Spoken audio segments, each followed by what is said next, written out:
جیسے کوئی حیاتی دیوبندی جانوروں کے متعلق کہے کہ یہ جانور، یہ چوپائے ایسے بے عقل اور شریر ہوتے ہیں، ایسے شیطان ہوتے ہیں کہ یہ دروازے پر کھڑے ہو کر اور راستے میں چلتے ہوئے کسی چیز کے کھانے سے پرہیز نہیں کرتے۔ اس کو سن کر کوئی مماتی دیوبندی اٹھے اور کہے کہ دیکھیں سامعین، اس حیاتی دیوبندی کا اصول یہ ہے کہ جو دروازے پر کھڑے ہو کر اور راستے میں چلتے ہوئے کسی چیز کے کھانے سے پرہیز نہ کرے وہ شیطان ہے، جانور ہے، بے عقل ہے اور شریر ہے، اور پھر اس پر دوڑ کر جائے اور ملفوظات حکیم الامت جلد 3 کے صفحہ نمبر 292 کا یہ حوالہ پیش کرے، جس میں خود اشرف علی تھانوی کہتا ہے کہ میں دروازے پر کھڑے ہو کر یا راستے میں چلتے ہوئے کسی چیز کے کھانے سے پرہیز نہیں کرتا۔ لہٰذا حیاتی دیوبندی کے اصول سے ثابت ہوا کہ اشرف علی تھانوی شیطان ہے، شریر ہے، بے عقل اور جانور ہے، تو اسے کوئی بھی دیوبندی صحیح نہیں کہے گا۔ کیونکہ حیاتی دیوبندی نے یہ نہیں کہا ہے کہ جو کھڑے ہو کر کھائے یا چلتے ہوئے کھائے وہ جانور ہے، بے عقل وغیرہ ہے، بلکہ وہ تو جانور کی جو علامت ہے، اس کی جو پہچان ہے اسے بتایا ہے۔ اسے اصول بنا کر اس پر حوالے لگا کر اشرف علی تھانوی کو جانور، بے عقل، شیطان، شریر وغیرہ ثابت کرنا خلاف عقل اور جہالت و بدعقلی ہے۔ ٹھیک یہی معاملہ ہے اس لنگڑے دیوبندی علی اصغر بواسیری کا کہ میں نے جو بات دیوبندیوں کے بارے میں کہی ہے کہ دیوبندی محفل میلاد کو ناجائز و بدعت ثابت کرنے کے لیے شیطانی کوشش کرتے ہیں اور یہ کرتے ہیں، اسے اس لنگڑے دیوبندی علی اصغر بواسیری نے اصول بنا لیا کہ جو میلاد کو ناجائز و بدعت کہے یا منع کرے یا میلاد کے متعلق کچھ بھی بولے وہ دیوبندی اور شیطان وغیرہ وغیرہ ہے۔ اب بھلا بتائیں سامعین، اسے آپ کیا کہیں گے؟ خیر، میں نے مثال کے ذریعے اس لنگڑے دیوبندی علی اصغر بواسیری کی جہالت و بدعقلی واضح کر دی ہے۔ اب آئیے اس لنگڑے بواسیری علی اصغر دیوبندی کے اپنے جاہلانہ مفروضے پر دیے گئے حوالوں کا جائزہ لیتے ہیں اور دیوبندیوں کو اس لنگڑے کی علمی اور عقلی یتیمی کا اندازہ کرواتے ہیں۔ سب سے پہلے سامعین و ناظرین، اس لنگڑے دیوبندی نے فتاوی رضویہ شریف جلد 10 کے صفحہ نمبر 95 کا یہ حوالہ لگایا ہے، جس میں بازار اور سڑک پر جہاں لوگوں کی آمد و رفت بکثرت رہتی ہے وہاں مجلس سے منع کیا گیا ہے۔ اس سے اس جاہل لنگڑے دیوبندی علی اصغر بواسیری نے جشن میلاد سے منع کرنا یہ مطلب نکالا ہے۔ یہ اس لنگڑے کی جہالت و حماقت نہیں تو اور کیا ہے؟ یہ ایسا ہی ہے جیسے کوئی نماز نہ پڑھے اور پوچھنے پر کہے کہ قرآن مجید میں نماز کے نزدیک جانے سے منع کیا گیا ہے، اور دلیل میں سورہ نساء کی یہ آیت سنائے، یا ایھا الذین آمنوا لا تقربوا الصلاۃ وانتم سکارا، یعنی اے ایمان والو نزدیک نہ جاؤ نماز کے جس وقت تم نشے میں ہو۔ تو سامعین آپ خود بتائیں کہ اسے احمق بلکہ گمراہ نہیں تو اور کیا کہا جائے گا کہ یہاں وجہ لکھی ہوئی ہونے کے باوجود غلط مطلب نکال رہا ہے۔ ٹھیک یہی حال سامعین اس لنگڑے دیوبندی کا ہے کہ فتاوی رضویہ شریف کے اس حوالے سے اس لنگڑے دیوبندی بواسیری نے دیوبندیوں کو گمراہ کیا ہے، حالانکہ منع کی واضح وجہ بھی یہاں لکھی جا چکی ہے، مگر شیطان بن کر یہ لنگڑا دیوبندی بواسیری دیوبندیوں کو اپنی جہالت کے بل پر گمراہ کرنے کی کوشش کی ہے، جسے سمجھنے والے سمجھ چکے ہوں گے۔ پھر دوسرے نمبر پر انوار ساطعہ کے صفحہ نمبر 349 کا یہ حوالہ لگایا، جس میں یہ لکھا ہے کہ کسی دور میں کفار اس محفل سے جلا کرتے تھے اور اس آخری دور میں بعض مسلمان اس سے جلتے نظر آ رہے ہیں۔ حالانکہ سامعین آپ کو معلوم ہونا چاہیے کہ انوار ساطعہ جس کتاب کا یہ حوالہ ہے وہ کسی اور کی نہیں بلکہ دیوبندیوں کے اعلیٰ حضرت حاجی امداد اللہ مہاجر مکی صاحب کے خلیفہ مولانا عبدالسمیع رامپوری یا سہارنپوری کی لکھی ہوئی یہ کتاب ہے، جو اپنے ہی پیر بھائی یعنی دیوبندیوں کے خلاف لکھی تھی۔ اور سامعین جس وقت یہ کتاب لکھی گئی اس وقت دیوبندیوں کے طواغیت اربعہ پر کفر کا فتویٰ بھی نہیں تھا۔ ایسے میں اپنے ہی پیر بھائیوں کو مولانا عبدالسمیع رامپوری نے مسلمان لکھ دیا تو اس میں خوش ہونے والی کون سی بات ہے؟ اور اس حوالے سے اپنے آپ کو مسلمان ثابت کرنا اس لنگڑے دیوبندی بواسیری کی تاریخ و حالات سے نری جہالت و بے خبری اور ناواقفی ہے۔ لہٰذا اس جاہل لنگڑے دیوبندی کو چاہیے کہ لوگوں کو گمراہ نہ کرے بلکہ اپنی جہالت کا علاج کروائے۔ سامعین یہ دو حوالے ہوئے، اب تیسرا حوالہ اس لنگڑے بواسیری دیوبندی نے شرح صحیح مسلم جلد اول کے صفحہ نمبر 151 کا لگایا، جس میں نفلی عبادت کو اجتماعی طور پر دوام کے ساتھ کرنے یا کسی عبادت کے ساتھ سابقہ یا لاحقہ کا اضافہ کرنے یا حضور صلی اللہ علیہ وآلہ وسلم نے جس عبادت کو سبب کے باوجود نہیں کیا اسے اب اگر کوئی کرے تو اسے بدعت مکروہہ وہ بھی کراہت تنزیہی بتایا گیا ہے، یہ پیش کیا ہے۔ حالانکہ سامعین اس حوالہ کو بھی محفل میلاد سے کوئی تعلق نہیں ہے اور نہ ہی میری کسی بات کے خلاف یہ حوالہ ہے، کیونکہ میں نے ناجائز و بدعت کی بات کی ہے، نہ کہ کراہت تنزیہی یا بدعت تنزیہیہ کی بات کی ہے۔ مگر عقل سے پیدل اس لنگڑے دیوبندی کے پلے اتنی عقل کہاں ہے کہ ان باتوں کو سمجھے؟ یہ تو بس حوالے کے نام پر کچھ بھی لگا کر دیوبندیوں کو بیوقوف بنا کر انہیں گمراہ کرنا جانتا ہے، اور اسی پر مسلسل کئی سال سے لگا ہوا اور کتنے سارے دیوبندیوں کو گمراہ کر کے رکھا ہوا ہے۔ پھر چوتھے نمبر پر اس جاہل لنگڑا دیوبندی بواسیری نے غالباً جعل حق کا حوالہ لگایا، جس میں امام سخاوی نے میلاد شریف کے تینوں زمانے میں نہ ہونے کا ذکر کیا ہے، حالانکہ اسی صفحہ پر آگے پیچھے جب آپ دیکھیں گے تو اس کا جواب موجود ہے۔ اور اگر تینوں زمانے میں کسی کام کا نہ ہونا یہ اگر بدعت و ناجائز ہونے کی دلیل ہے تو یہ لنگڑا دیوبندی بواسیری صاف بتائے، پھر ہم اس کے گھر سے نماز عید کی دعا پر دیوبندیوں کا عمل ثابت کریں گے، جسے خود اس کے مولوی نے ان زمانوں میں نہ ہونا تسلیم کیا ہے۔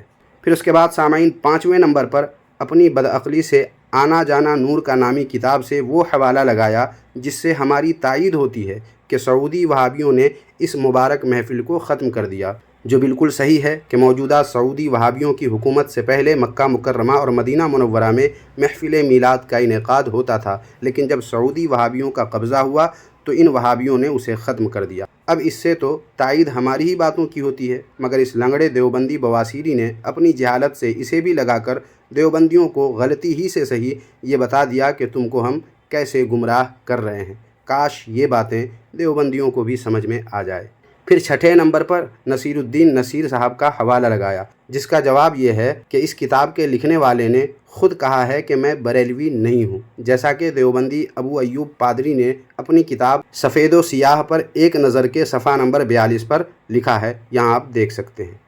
پھر اس کے بعد سامعین 7ویں نمبر پر فتاوی مہریہ کا حوالہ لگایا، جس سے واضح ہی نہیں ہوتا ہے کہ پیر صاحب نے دیوبندیوں کو اہل سنت قرار دیا ہے۔ پہلے یہ لنگڑا دیوبندی صحیح سے اسے ثابت کرے، پھر اس لنگڑے دیوبندی کا آپریشن کیا جائے گا۔ دیکھتا ہوں کہ یہ لنگڑا دیوبندی بواسیری اپنے بواسیر کا آپریشن کروانے کے لیے اس پر کیا وضاحت پیش کرتا ہے۔ 8ویں نمبر پہ میرے پیش کردہ دونوں حوالوں کے فرنٹ پیج کو لگا کر میرے پیش کردہ حوالے سے جان چھڑانے کے لیے سامعین و ناظرین اس لنگڑے دیوبندی نے کشف القنا کا حوالہ لگایا ہے، جس کا جواب یہ ہے کہ حوالہ لگانے کا کیا مطلب؟ میں نے جو بات ثابت کی ہے وہ تیرے گھر کی کتاب میں ہے، اب کتاب لکھنے والا تمہارے نزدیک اس حیثیت کا نہیں ہے کہ اس کی بات کو تو تسلیم کرے، مانے یا اس کا دفاع کرے، تو کم از کم لنگڑا دیوبندی میرے پیش کردہ حوالے کو غور سے دیکھ لیتا تو تجھے معلوم ہوتا کہ ایک واقعہ اشرف علی تھانوی کے حوالے سے لکھا گیا ہے، جبکہ دوسرے حوالے میں یعنی دوسری جو کتاب میں نے دکھائی ہے اس میں جو واقعہ لکھا ہوا ہے وہ ابو الحسن ندوی دیوبندی کی کتاب کے حوالے سے ہے، اور اس نے جو لکھا ہے وہ اپنے سے پہلے والے کے حوالے سے لکھا ہے، جسے خود تمہارے ابو الحسن ندوی نے معتبر لکھا ہے اپنی کتاب میں۔ مطلب یہ کہ میرے پیش کردہ دونوں حوالے ایسے ہیں جس سے لنگڑا دیوبندی بواسیری تو کیا تیرا بھوت بھی قیامت تک بھاگنے کی کوشش کرے تو بھاگ نہیں سکتا ہے۔ پھر سامعین 9ویں نمبر پر انوار ساتیہ کا پھر سے اس نے حوالہ لگایا ہے، جس کا جواب ہو چکا ہے کہ یہ کتاب دیوبندیوں ہی کے اعلیٰ حضرت حاجی امداد اللہ مہاجر مکی کے خلیفوں کے درمیان کی باتوں پر مشتمل یہ کتاب ہے، اور اس کتاب پر حاجی صاحب کی تحریر بھی موجود ہے۔ اس کے باوجود جو بات لکھی ہے اس سے میری کسی بات کی تردید نہیں ہوتی ہے، بلکہ الٹا یہ ثابت ہوتا ہے کہ میلاد کو کنہیا کے جنم دن سے دیوبندی جو تشبیہ دیتے ہیں اس کی تردید ہے کہ ہم 12 ربیع الاول کو جو محفل میلاد کرتے ہیں وہ 12 ربیع الاول کو ہی لازم و ضروری نہیں سمجھتے، بلکہ آگے پیچھے کی تاریخوں میں بھی میلاد شریف کی محفل کا انعقاد ہم لوگ کرتے ہیں۔ لہٰذا یہ 9واں حوالہ بھی اس لنگڑے دیوبندی کی جہالت کو واضح کرتا ہے۔ اور پھر سامعین 10ویں نمبر پر الاعتصام کا حوالہ لگایا ہے، وہ آپ ملاحظہ فرمائیں اسی لنگڑے دیوبندی بواسیری کی زبانی، پھر اس کا منہ توڑ جواب بھی آپ ملاحظہ فرمائیں۔ سامعین ایک کتاب الاعتصام امام شاطبی رحمۃ اللہ علیہ کی کتاب ہے، دیکھیں کیا لکھا ہے انہوں نے، وَمِنْهَا التزام الکیفیات والہیئات المعینۃ كالذکر بہیئۃ الاجتماع على صوت واحد واتخاذ یوم ولادت النبی عیدا وما اشبہ ذلک، یعنی اور اس میں سے بدعات میں سے کسی معین کیفیت اور حالت کو لازم پکڑ لینا ہے، جیسے کہ اجتماعی صورت میں ایک آواز ہو کر ذکر کرنا، ایک آواز ہو کر اجتماعی طور پر بلند آواز ذکر کرنا اس طرح بدعت ہے. اسی طرح اور نبی صلی اللہ علیہ وسلم کی پیدائش کے دن کو عید بنا لینا وغیرہ وغیرہ، وما اشبہ ذالک وغیرہ وغیرہ. کیا ہے یہ؟ بدعت ہے. اللہ کے نبی علیہ السلام کی پیدائش کے دن کو معین کر لینا یہ بھی بدعت ہے. سامعین، اگر آپ نے غور کیا ہوگا تو آپ کو پتہ چل چکا ہوگا کہ اس لنگڑے دیوبندی بواسیری دشمن رسول بلکہ گستاخ رسول نے حضور سرور کونین صلی اللہ علیہ وآلہ وسلم کے نام کے بعد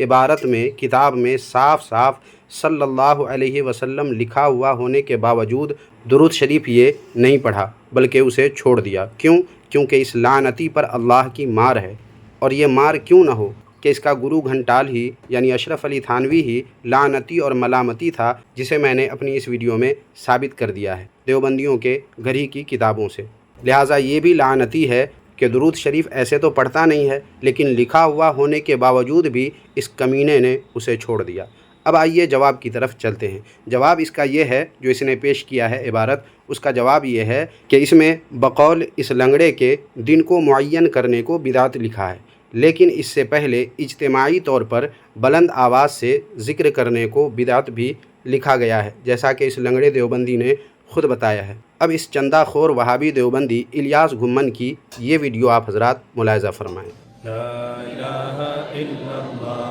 لا الہ الا اللہ، لا الہ الا اللہ، لا الہ الا اللہ، لا الہ الا اللہ، لا الہ الا اللہ، لا الہ الا اللہ، لا الہ الا اللہ، لا الہ الا اللہ، لا الہ الا اللہ، محمد رسول اللہ صلی اللہ تعالی علیہ وآلہ آلہ. تو اب سامعین و ناظرین، اس لنگڑے دیوبندی کو چاہیے کہ اگر ہمت اور جرت ہے اور غیرت ذرہ برابر بھی لنگڑا دیوبندی تیرے اندر ہے تو الیاس گھمن اور اس کے ساتھ اجتماعی طور پر بلند آواز سے ذکر کرنے والے تمام کے تمام دیوبندیوں کو تو بدعتی قرار دے گا. پھر دن کے معین کرنے کا جواب میں دوں گا. اور پھر سامعین و ناظرین، اس دیو کے لنگڑے بندے بے غیرت بواسیری علی اصغر کو غیرت دلاتے ہوئے میں کہتا ہوں کہ تیرے ایک ایک حوالے کا آج کی اس ویڈیو میں نے جواب دیا ہے. حالانکہ اس پر مزید تفصیل اختیار کرتا تو تجھ پر ہارٹ اٹیک ہو جاتا. عجلت کے ساتھ مختصر جواب دے کر تیری جہالت و بدعقلی اور تیری گمراہی اور تیری رسول دشمنی اور دیوبندیت سے تیری ناواقفی کو میں نے کھول کھول کر ایک ایک کر کے واضح کر دیا ہے. اب اگر تجھ میں ذرہ برابر نام کے لیے بھی غیرت اور شرم ہے تو میری اس ویڈیو کا تھمنیل اپنی ویڈیو کے تھمنیل میں لگانے کے باوجود اور ویڈیو کا چھوٹا سا ٹکڑا لگانے کے باوجود تو اس کا جواب دینے سے جو عاجز و قاصر رہا، اس پر پھر سے ہمت کر اور اس کا جواب لا. پھر دیکھنا تیرا کیا حشر کرتا ہوں. سامعین، اب ہمارے رد باطل ری ایکشن یوٹیوب چینل دیکھ دیکھ کر دیوبندیوں کی آنکھیں جو کھل رہی ہے اس کا اثر ملاحظہ فرمائیں کہ یہ دیوبندیوں کو ہماری ویڈیو دیکھنے سے کیسے منع کر رہا ہے اور کیسے ڈرا دھمکا رہا ہے. ملاحظہ فرمائیں. اب میں یہی کہتا ہوں اس خبیث کے چینل کو، اس کی ویڈیو کو نہ دیکھیں. خود گمراہ ہے اور بکواس کرتا ہے. سامعین جو سنیں گے اس کی ویڈیو کو، اگر کچھ اثر پڑ گیا اس کا ذمہ دار آپ رہیں گے. آپ رہیں گے. اللہ تبارک و تعالیٰ نے فرمایا کلام پاک کے اندر کہ جب جہنم میں جائے گا تو وہ پکارے گا لخزانتی جہنم ادعوا ربکم یخفف عنا من العذاب. وہ فرشتے سے کہے گا، جو فرشتہ جہنم کا داروغہ ہے اس سے کہے گا ہماری عذاب میں تخفیف کر دیجیے. تو فرشتے پوچھیں گے کیا تمہارے پاس کوئی رسول نہیں آیا تھا؟ نہیں آیا تھا؟ تو کہے گا بلا آیا تو تھا. ہاں آیا تھا. تو فرشتے کہیں گے اگر آیا تھا تمہارے پاس پھر بھی تم نے اس کی بات کو سن کر کے ابو لہب کی گمراہی کو بتانے کے لیے، اس کی جہالت کو بتانے کے لیے، کفر واضح کرنے کے لیے امام الانبیاء آئے تھے، اس کے باوجود جو اس کی بات میں جائے گا ابو لہب کی بات میں، وہ اپنی آخرت برباد کیا. اسی طرح جو اس کے اعلیٰ کی بات میں آئے گا اور اس کی گمراہی کو مانے گا، ہمارے قابل نے بتا دیا یہ کون ہے، پھر بھی اگر تم اس کی بات پر چلو گے تو سامعین ذمہ دار تم ہوں گے. آج یہ خبتی جو ہے سامعین گمراہی پھیلاتے ہیں اور جو ہے ذہن بگاڑتے ہیں، عقائد بگاڑتے ہیں یہ لوگ غلط حوالے دے کر کے. اب جو اس کی بات میں آئے گا قیامت کے میدان میں تمہارا انجام جب اپنی آنکھوں سے دیکھو گے تو فرشتے کو پکارو گے میرے عذاب میں تخفیف کر دو. فرشتے پوچھیں گے کوئی دیوبندی تمہیں سمجھایا نہیں تھا، تمہیں بتایا نہیں تھا، دلائل نہیں دیا تھا؟ تم کہو بلا دیا تو تھا. تو وہ کہیں گے پھر انہیں کو پکار لو. تم خفتی کی بات میں آ رہے ہو، چندہ بٹور کی بات میں آ رہے ہو، گمراہ نوجوان فرقے والے کی بات میں آ گئے تھے، آج تمہیں اس کا انجام دیکھنا پڑ رہا ہے. اگر فرشتے اللہ فرماتے ہیں قالوا اولم تک تاتیکم رسلکم بالبینات قالوا بلا، قالوا فدعوا، فرشتے کہتے ہیں تم نے اگر اسی کی بات مان کے اپنی آخرت بگاڑی ہے تم ان کو ہی پکار لو، ان سے مدد لے لو۔ لیکن سامعین وما دعاء الکافرین الا فی ضلال، اللہ آگے فرماتے ہیں تم نے اپنی آخرت بگاڑی ہے، تم نے اپنی زندگی بگاڑی ہے، تو اب تمہاری کوئی دعا سنی نہیں جائے گی، تم بیکار ہو، سب دعا بیکار ہے۔ وما دعاء الکافرین الا فی ضلال، کافر کی دعا، گمراہوں کی دعا، مشرکوں کی دعا، قبر پرستوں کی دعا، تعزیہ پرستوں کی دعا، مزار پرستوں کی دعا بیکار ہے، باطل ہے، گمراہ ہے، ان کی دعا سنی نہیں جائے گی۔ تو قرآن پاک کی اس آیت کو کم سے کم سامنے رکھ کر کے سینے میں لگا کر کے ذہن میں بٹھا کر کے یاد رکھو، اگر ان خفتیوں کی بات میں آ گئے، ان کی بکواسات اور ان کی گمراہ کن باتوں پر آ گئے، اپنی آخرت بگاڑو گے، تم فرشتوں کو پکارو گے، فرشتے کہیں گے کہ تم جس کی بات میں آ کر اپنی آخرت بگاڑی ہے، تم نے جہنم خریدا ہے، تم اس کو پکار لو، لیکن وہ بھی جہنمی اور تم بھی جہنمی، نہ وہ بچا سکے گا نہ تم بچا سکو گے۔ ضعف الطالب والمطلوب، جس کی بات پر چل کے تم نے گمراہی خریدی ہے وہ بھی کمزور، تم بھی کمزور۔ دیکھا آپ نے سامعین، اس طرح یہ دیوبندیوں کو ہمارے چینل کے ویڈیوز دیکھنے سے منع کر رہا ہے، کیونکہ دیوبندی ہمارے چینل کے ویڈیوز دیکھنے کے بعد ان کی جو آنکھیں کھل رہی ہے اس کی وجہ سے اس کو جواب دینے کے لیے مجبور کرتے ہیں، اور جواب تو اس کے پاس ہے نہیں، جہالت کے سوا اس کے پاس جہالت و حماقت کے سوا کچھ ہے ہی نہیں، اس لیے یہ عاجز و پریشان ہو جاتا ہے، اور اسی پریشانی کے عالم میں سوچا کہ چلو منع کر دیتے ہیں، اس لیے اس طرح اس نے ڈرایا دھمکایا ہے۔ لہٰذا اس کے تعلق سے آپ کیا کہتے ہیں کمنٹ باکس میں ضرور لکھیں، اور اس ویڈیو کو لائک کر کے اپنے دوست احباب میں جتنا شیئر کر سکتے ہیں کر دیجئے، تاکہ لوگوں کو پتہ چلے کہ یہ دیو کا لنگڑا بندہ، یہ بواسیری علی اصغر کیسے عاجز و قاصر ہو جاتا ہے اپنے گھر کے حوالوں سے مزین ہماری ویڈیو کا جواب دینے سے۔ اس لیے آپ حضرات اس ویڈیو کو زیادہ سے زیادہ اپنے دوست احباب میں لازمی طور پر شیئر کر دیں۔ شکریہ، جزاک اللہ خیرہ۔